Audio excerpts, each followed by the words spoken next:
आपके सपोर्ट में अगर हिजवानी बिरादरी है तो मुगेरी बिरादरी भी पीछे नहीं हटने वाली, आपको सपोर्ट करने आई है। अगर आप 50 बनाते हैं तो 1000 रुपया दिया जाएगा। इन तमाम तर मुगेरी बिरादरी से अलग अलग 1000 रुपए वसूल करेंगे।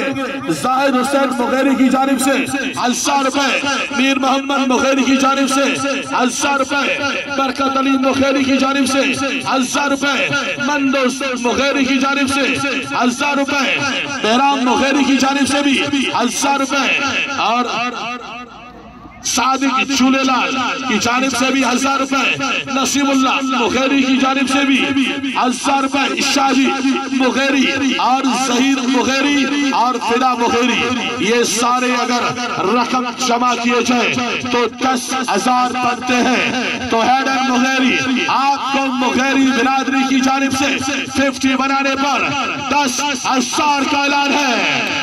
और ताले बजाए मुगेरी।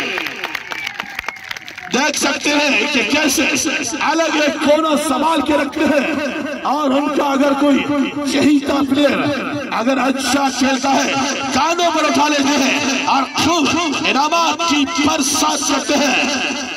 और आज तो हिजवानी बिरादरी का और जो भी साथ है मीर मंसूर खान हिजवानी के साथ